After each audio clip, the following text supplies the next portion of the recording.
आज की इस वीडियो में जो है हम बात करने वाले हैं आई-10T का जो राष्ट्रीय परिदृश्य है, उसका जो आगे के जो करंट अफेयर्स हैं। तो ये मेरा थर्ड लेक्चर है, जिसमें जो कुछ भी इम्पोर्टेंट उसको देखते हैं एक-एक करके। तो देखो कि सबसे पहले क्या हुआ कि इंडिया स्मार्ट सिटीज़ अवार्ड जो है, प्रतियोगिता 2022 में जो है, ये हुआ, ठीक है?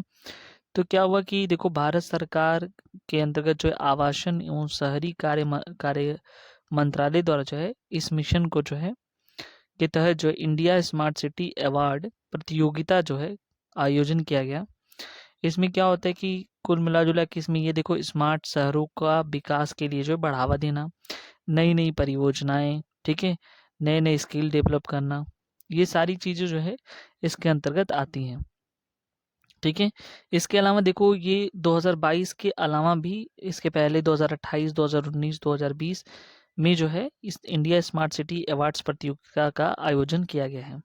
ठीक है, यानी कि कुल मिला जुला के एक तरह का जो है एक एक उन सिटीज़ को जो है पुरस्कृत किया जाता है जो स्मार्ट सिटीज़ हैं भारत के अंतर्गत। ठीक है, तो अभी देखते हैं कि कौन किसको इसमें रैंकिंग क्या मिला है।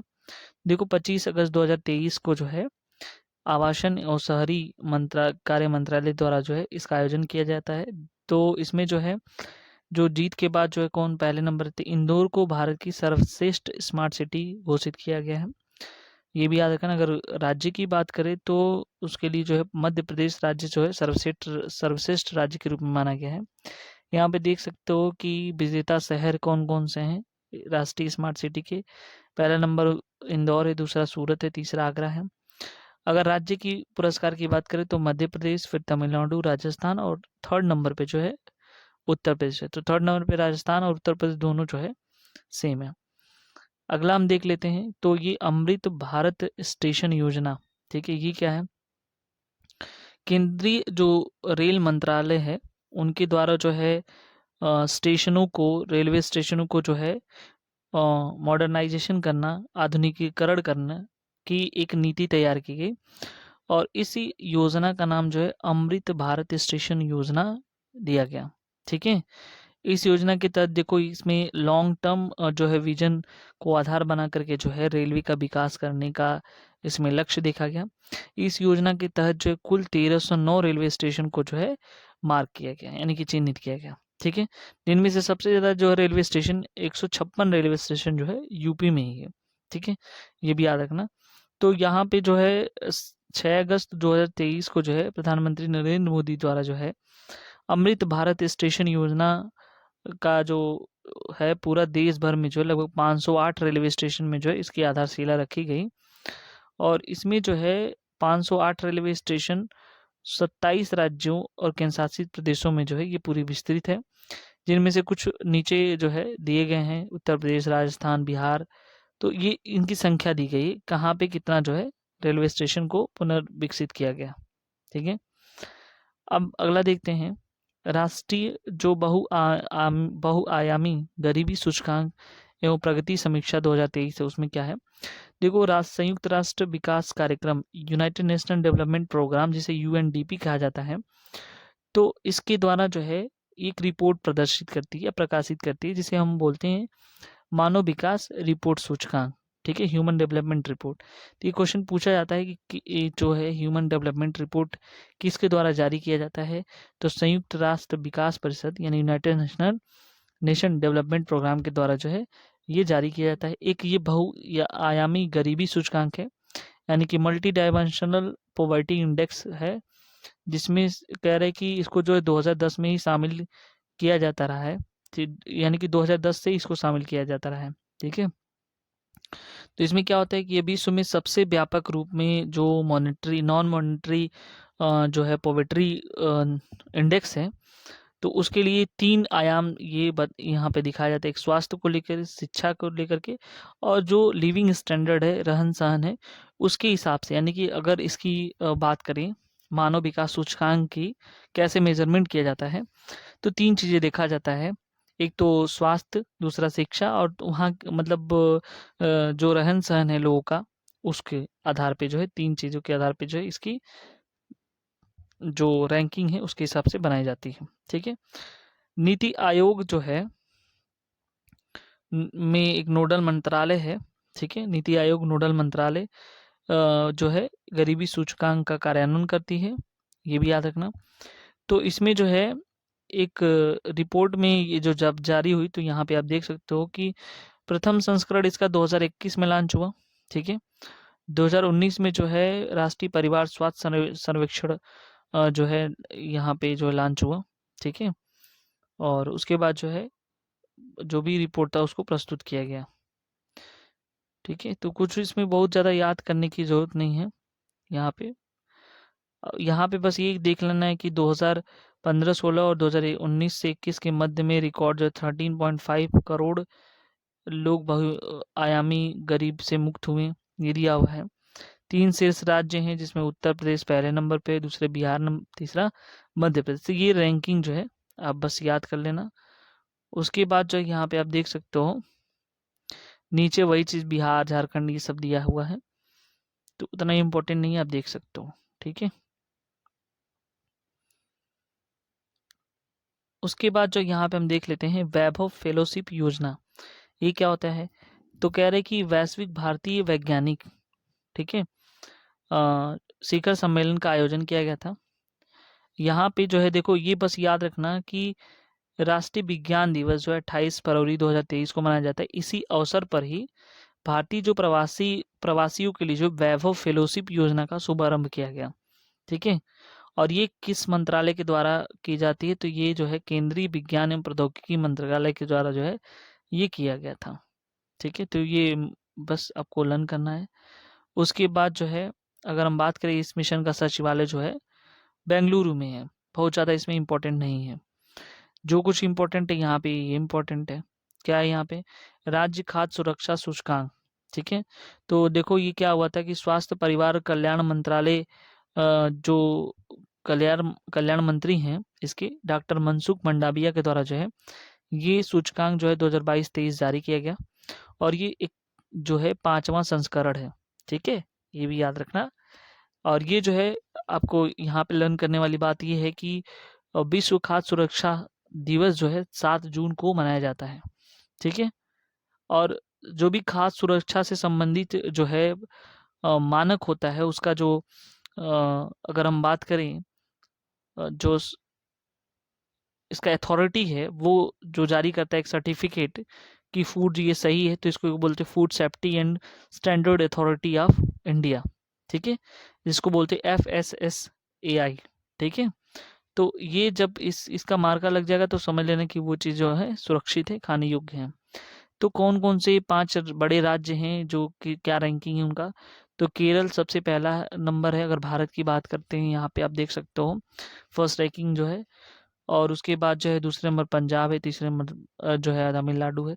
तो हमको यहाँ पे उत्तर प्रदेश को याद करना है, तो ये जो है 5वें रैंकिंग पे है। अगर बात करें तो बिहार में तो बड़े राज्यों में तो 19वें स्थान पे है। कुल प्राप्तांक के आधार पर जो है 3 शीर्ष छोटे राज्य हैं, गोवा, मणिपुर और सिक्किम, ठीक है। उसके बाद अगर हम बात करें केंद्र शासित जो प्रदेश हैं, तो वहाँ पे जम्मू कश्मीर, दिल्ली और फिर चंडीगढ़। अब देखो निष्पादन ग्रेडिंग सूचकांक जो है 2.0 2021-22, ठीक है, राज्य और संघ राज्य क्षेत्र। तो ये क्या है? स्कूल शिक्षा और साक्षरता विभाग ने जो है स्कूल के क्षेत्र में जो है जो बदलाव हैं उसके लिए जो है निष्पादन ग्रेडिंग सूचकांक परफॉर्मेंस ग्रेडिंग इंडेक्स को डिजाइन किया है, ठीक है। तो चाहे राज्य हो चाहे जो है केंद्र शासित प्रदेश हो, इन सब में जो एक इंडिकेटर के तौर पे जो है ये काम करेगा। तो ये जो है कई तरीके से जो है सुधार के लिए जो है इसको देखा जा रहा है, ठीक है। तो PGI 2.0 के तहत जो है राज्यों के केंद्र शासित प्रदेशों की रैंकिंग के बजाय ग्रेडिंग प्रदान की गई है, ठीक है। तो इसमें 10 ग्रेड में विभक्त किया गया है। सबसे जो अच्छा ग्रेड होगा उसको दक्ष कहेंगे, ठीक है। उच्चतम ग्रेड को दक्ष कहेंगे, जिसमें 1000 अंकों से लेकर के 940 से अधिक अंक प्राप्त करने वाले जो राज्य और केंद्र शासित प्रदेश हैं प्रदान किया गया है। जो न्यूनतम ग्रेड होंगे उसको आकांक्षी 3 कहेंगे। 460 जो 460 तक अंक प्राप्त करने वाले जो राज्य और केंद्र शासित प्रदेश हैं। PGI 2.0 किसी भी राज्य केंद्र शासित प्रदेश की उच्चतम ग्रेड दक्ष प्राप्त नहीं हो सकते अगर ये रैंकिंग आई हुई है तो, ठीक है। तो 2.2 में केवल 2 राज्य हैं आते हैं, पंजाब और चंडीगढ़, ठीक है।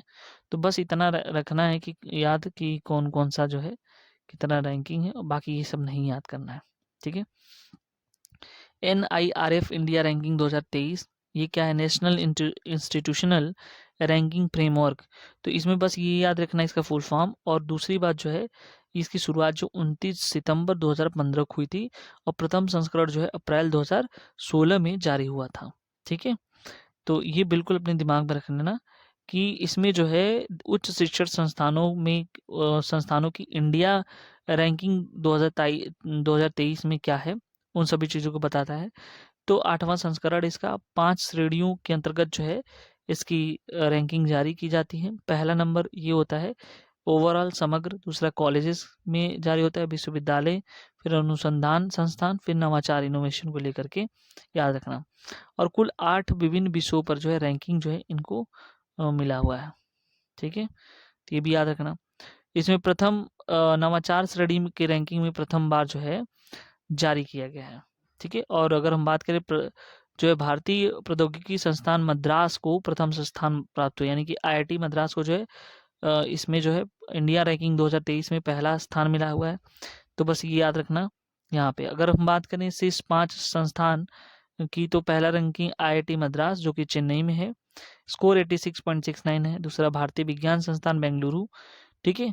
और आखिरी और पहला याद करना IIT कानपुर जो है 77.23 जो है इसकी जो है रैंकिंग मिली है इंडिया रैंकिंग 2023 के हिसाब से, ठीक है।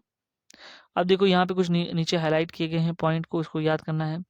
तो शीर्ष 10 जो राज्यों में से उत्तर प्रदेश उत्तर प्रदेश का केवल एक संस्थान जो IIT कानपुर है, उसको 5वां स्थान प्राप्त हुआ है। तो यूपी की अगर बात करें तो इसमें जो है कानपुर को मिला है 5वां स्थान, ठीक है। और पूरी समग्र श्रेणी में बिहार की IIT पटना की बात करें तो उसको 66 रैंक मिली है, ठीक है। और उसके बाद जो है भारतीय विज्ञान संस्थान बेंगलुरु को जो है सबसे उच्चतम स्थान मिला हुआ है, ठीक है। IIT नवाचार श्रेणी में शीर्ष स्थान किसको मिला, IIT कानपुर को। तो ये भी लर्न करना है, और पहली बार जो है नवाचार श्रेणी में जारी किया गया है, ठीक है। अब देखो यहाँ पे इम्पोर्टेंट है नए संसद भवन का उद्घाटन। सबको पता है कि देखो जो पुराना जो है ब्रिटिश कालीन जो संसद भवन था, ठीक है, तो उसके जो वास्तविक थे वो एडविन लुटियंस को माना जाता था और हर्बर्ट बेकर, ये दोनों लोगों ने जो है संसद भवन को तैयार किया। तो जिस प्रोजेक्ट पर ये बना था, ठीक है, कॉम्प्लेक्स, उसे सेंट्रल विस्टा प्रोजेक्ट या कॉम्प्लेक्स बोलते हैं, ठीक है। इसका उद्घाटन जो है 1931 में किया गया, और इसमें जो उपराष्ट्रपति भवन, संसद भवन, नॉर्थ एवं साउथ ब्लॉक, ठीक है, जो भी रिकॉर्ड्स वगैरह के कार्यालय थे, ठीक है, उन सभी चीज़ों को बनाया गया। इसी के अंतर्गत आता है इंडिया गेट स्मारक, राजपथ, ठीक है, जिसे अभी जो है राजपथ को जो है कर्तव्य पथ कहा जाता है, सिविक्स गार्डन्स, ठीक है। तो ये याद रखना। तो एक क्वेश्चन बस इतना ही याद रखना है कि पहले जो है मतलब कौन वास्तविक था, कौन कलाकार था, तो वो अधिकतर नाम जो है एडविन लुटियंस का आता है। आप दोनों याद करना, हर्बिट बेकर को भी। और उसके बाद जो किस जो है संसद भवन का निर्माण जो है पुराने किस प्रोजेक्ट के तहत हुआ था, सेंट्रल विस्टा प्रोजेक्ट, तो ये भी याद रखना, ठीक है। अब देखो यहाँ पे तो इसमें क्या होता है कि 28 मई 2023 को जो है प्रधानमंत्री नरेंद्र मोदी ने क्या किया कि नए संसद भवन का उद्घाटन किया, और इसी के अवसर पर जो है 75 रुपये का सिक्का जो है और स्मारक डाक टिकट भी जारी किया, ठीक है। उन्होंने जो है उसके बाद जो है ठीक जहाँ पे संसद भवन के उद्घाटन के अवसर पर जो है, जहाँ लोकसभा स्पीकर की जो कुर्सी होती है उसके ठीक बगल में एक पवित्र सेंगोल है जिसकी स्थापना की, ठीक है। तो ये भी याद रखना, ठीक है। अगर आर्किटेक्चर फर्म की बात करें तो SCP design planning and management private limited के द्वारा किया गया। और एक चीज़ और याद रखना कि त्रिभुज, ये जो आकृति है संसद भवन की, वो त्रिभुजाकार में बना हुआ है। नए संसद भवन जो है त्रिभुजाकार है और 4 मंजिला है, ठीक है। जो है 64500, ठीक है, 64,500 वर्ग मीटर इसका क्षेत्रफल है, ठीक है। इसमें 3 मुख्य प्रवेश द्वार हैं, ज्ञान द्वार, शक्ति द्वार और कर्म द्वार। ये बहुत इंपॉर्टेंट है, ज्ञान द्वार जो है, शक्ति द्वार और कर्म द्वार, ठीक है। अब देखो, लोकसभा सदस्यों के लिए कुल मैक्सिमम सीटें 888 हैं और राज्यसभा के लिए 384 सीटें वहाँ पे हैं। ठीक है। नए संसद भवन में लोकसभा के अतिरिक्त जो है हिस्सा राष्ट्रीय पक्षी मोर पर आधारित है। ठीक है। तो ये भी जो आंतरिक हिस्सा है, सॉरी, जो लोकसभा का आंतरिक हिस्सा है वो राष्ट्रीय पक्षी मोर पर आधारित है। ठीक है। जबकि राज्यसभा का जो हिस्सा है, आंतरिक हिस्सा, वो पुष्प कमल पर आधारित है। तो भी याद रखना, लोकसभा का मोर पे आधारित है और इसका जो है राज्यसभा का आंतरिक हिस्सा जो है राष्ट्रीय पुष्प कमल पे आधारित है। ठीक है। उसके बाद इसके साथ ही संसद के नए भवन के प्रांगण में राष्ट्रीय वृक्ष बरगद भी स्थित है। ठीक है। ये भी याद रखना आपको। उसका थोड़ा सा हम देख लेते हैं सेंगोल की स्थापना। तो देखो, सेंगोल की अगर हम बात करें तो 14 अगस्त 1947 को भारत की जो स्वतंत्रता हुई उससे पूर्व जो है संध्या पर एक पवित्र सेंगोल का निर्माण किया गया। ठीक है। ये तमिल अधिनम यानी धार्मिक मठ द्वारा जो है पंडित जवाहरलाल नेहरू को जो है सौंपा गया था। फिर बाद में ये अंग्रेजों से भारत की सत्ता के हस्तांतरण का प्रतीक माना जाता है, ये भी कहा जाता है। 1947 में जो है नेहरू ने क्या किया, प्राप्त सेंगुल की लंबाई जो है 5 फीट थी। ठीक है। फिर उन्होंने उस पर सोने की परत चढ़वा दी। ठीक है। और उसके बाद जो है 14 अगस्त 1947 को इसे जो है इलाहाबाद के संग्रहालय में रखा गया। ठीक है। वर्तमान में प्रयागराज है जो कि, और एक मान के चलना कि ये ऐतिहासिक स्वर्ण राजदंड जो है सेंगोल की स्थापना की गई थी। तो इसी को जो है वहाँ पे जो है अध्यक्ष जो होते हैं स्पीकर महोदय, उनके आसन के बगल में जो है इसको रखा गया। ठीक है। सेंगोल के शीर्ष पर जो है यानी ऊपर जो है भगवान शिव के पवित्र बैल नंदी की नक्काशी के माध्यम से जो चित्र किया गया है।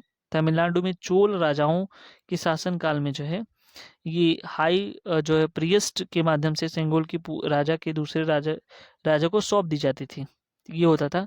सेंगोल जो है एक उत्तरादायित्व या शासन अधिकार को प्रदर्शित करता है। ठीक है। तो ये भी याद रखना। उड़ान 5.2 क्या है?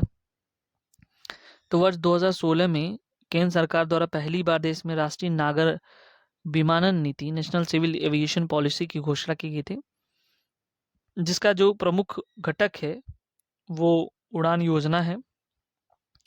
इसका मेन उद्देश्य या पूर्ण रूप अगर बात करें तो उड़ान योजना का है कि उड़े देश का आम नागरिक। ठीक, उड़ान का मतलब ही उड़े देश का आम नागरिक। और ये 2016 अक्टूबर में जो है इसका शुभारंभ किया गया, ये भी याद रखना। पहली उड़ान जो है इसके तहत जो है इस मिशन के तहत जो उड़ान शिमला से दिल्ली के बीच प्रारंभ किया गया। ठीक है। ये भी याद रखना। अगर हम देखें तो ये जो है इसका नाम जो है जो 21 अप्रैल 2023 को हुआ तो उसको उड़ान 5 जो है ओ की शुरुआत कहा गया। ठीक है। तो ये भी याद रखना। बाकी इसमें याद नहीं है, मतलब करना नहीं है। ठीक है। अब देखो कर्नाटक विधानसभा चुनाव के बारे में देखते हैं। तो 15वीं विधानसभा चुनाव थी ये। इसकी समाप्ति के बाद जो है क्या हुआ कि निर्वाचन आयोग की अधिसूचना के द्वारा जो है राज्य में नई विधानसभा गठन के लिए एक चरण में चुनाव करवाने की घोषणा की गई, जो कि 13 मई को संपन्न हुई। ठीक है। इसमें कुल 224 सीटें थी, 36 सीटें एससी के लिए थी और 15 सीटें जो है एसटी के लिए थी। अगर बात करें तो 73.19 जो है यहाँ पे मतदान का प्रतिशत रहा। ठीक है। तो बहुत ज़्यादा इम्पोर्टेंट नहीं है इसमें, बस हमको ये याद रखना है कि कर्नाटक के भारतीय 20 मई 2023 को जो है भारतीय राष्ट्रीय कांग्रेस के सिद्धरामैया जो है कर्नाटक के मुख्यमंत्री बने और समिति के अध्यक्ष जो है डीके शिव कुमार उप मुख्यमंत्री बने। ठीक है। जो हाईलाइटेड है बस वही याद करना है। ऑपरेशन समुद्रगुप्त 2022-23 की बात करें तो ये जो ऑपरेशन चलाया गया था एनसीबी नारकोटिक्स कंट्रोल ब्यूरो के द्वारा जो है इसकी शुरुआत की गई थी। मेन काम क्या होता है, नशीली पदार्थों की तस्करी को रोकना। तो किसके द्वारा चलाई गई थी ये याद रखना। और ये इसका मेन काम था क्या, तो जो भी जो है ड्रग्स वगैरह है, नशीली पदार्थ की दवाइयाँ वगैरह हैं, तो उसकी जो है जो तस्करी होती है, बेचना खरीदना, इसको जो है क्या करना, रोकना होता है। ठीक है। तो इसी तहत जो है 2500 किलो मेथ मेथमेटाइन मेथमेन मेथमेंटामाइन, ठीक है, को जो है एनसीबी ने दर्ज मतलब उसको जो है जब्त किया। इसी ऑपरेशन के तहत जो है, ठीक है। अब देखो यहाँ पे एक चीज है, स्वर्ण अर्धचंद्र एवं स्वर्ण त्रिभुज में, तो यहाँ पे जो है पूर्व स्वर्ण त्रिभुज एवं पश्चिमी स्वर्ण अर्धचंद्र जो है, ये दो क्षेत्र माने जाते हैं अफीम उत्पादन के लिए जो है, ये याद रखना। तो ये जो स्वर्ण त्रिभुज का क्षेत्र है वो थाईलैंड, म्यांमार और लाओस है, और स्वर्ण अर्धचंद्र का जो क्षेत्र है पाकिस्तान, अफगानिस्तान और ईरान आते हैं। तो ये भी याद रखना कि दो क्षेत्र हैं, एक पूर्ण स्वर्ण त्रिभुज और एक जो है पश्चिम में स्वर्ण अर्धचंद्र, ठीक है। भारत का जो है भारत पहला भारतीय वायुसेना विरासत केंद्र की बात करें तो 8 मई 2023 को जो है केंद्रीय रक्षा मंत्री राजनाथ सिंह के द्वारा जो है इसका उद्घाटन किया गया। इसका केंद्र जो है कहाँ पे है, चंडीगढ़ में, ठीक है। बस इतना ही हमको याद रखना है। देखो मणिपुर की हिंसा की बात करें तो इम्पोर्टेंट पड़ जाता है। तो तीन राज्य मणिपुर, तीन राज्य नागालैंड, असम और मिजोरम के साथ सीमा साझा करता है। मणिपुर में टोटल 16 जिले हैं, पहाड़ी जिलों की संख्या 5 है, ठीक है, जो कि ये राज्य के लगभग 90% क्षेत्र को जो है आच्छादित करते हैं, जबकि घाटी जिले में केवल 10% ही क्षेत्र ही वहाँ पे हैं।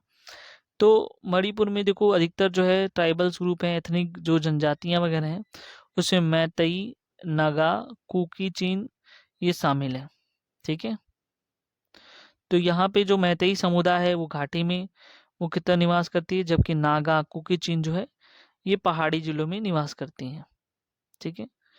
तो क्या हुआ कि मार्च 2023 में जो है उच्च न्यायालय ने जो गैर जनजाति मैतई समुदाय है, ठीक है, उसको एसटी का दर्जा प्राप्त करने के लिए जो है राज्य सरकार को निर्देश दिया है, और वर्तमान में मैती समुदाय अन्य पिछड़े वर्ग में या अनुसूचित जाति की श्रेणी में वर्गीकृत किया गया है। तो ये यहाँ पे इम्पोर्टेंट है, बहुत ज़्यादा नहीं हमको देखना है।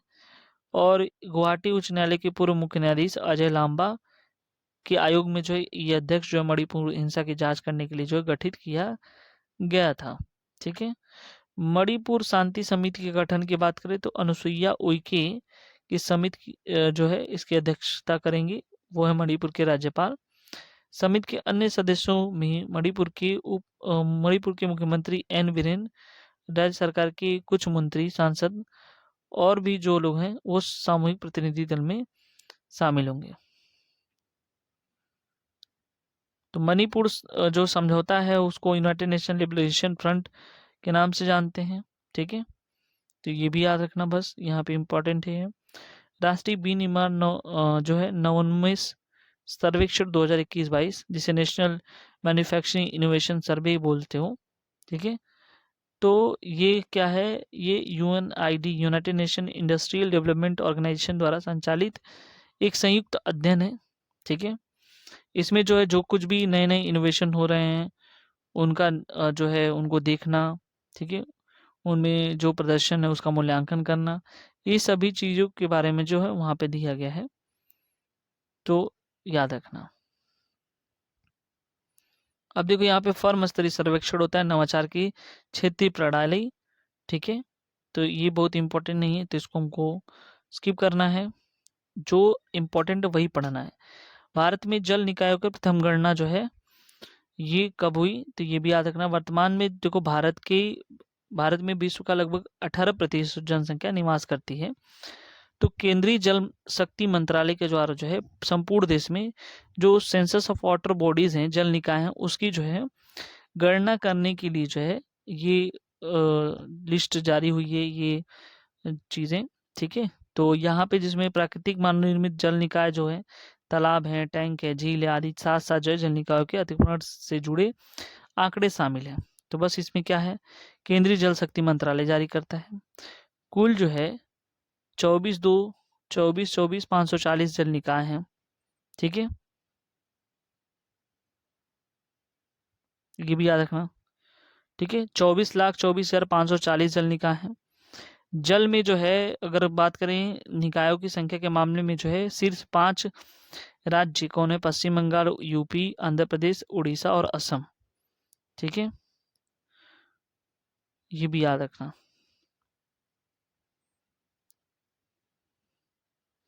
केरल जल बजट तैयार करने वाला पहला राज्य है। ठीक है, तो ये बहुत इंपॉर्टेंट है। 17 अप्रैल 2023 को जो है मुख्यमंत्री पिनरई विजयन ने ये बजट प्रेस की।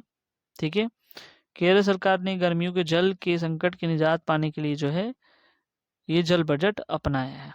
तो ये बस इतना ही हमको याद करना है, उसके बाद जो है हमको लर्न नहीं करना। ठीक है, तो आई होप ये जो है सेशन आपको अच्छा लगा। तो कमेंट सेक्शन में ज़रूर बताइए कि वीडियोस जो है कितना हेल्पफुल रहा है आपको। ये वीडियो जो है दोस्तों तक शेयर करना ना भूलें। यदि चैनल में न्यू व्यूअर्स है तो सब्सक्राइब जरूर कर लें। ठीक है, मिलते हैं नेक्स्ट वीडियो में नेक्स्ट टॉपिक के साथ। Thank you so much.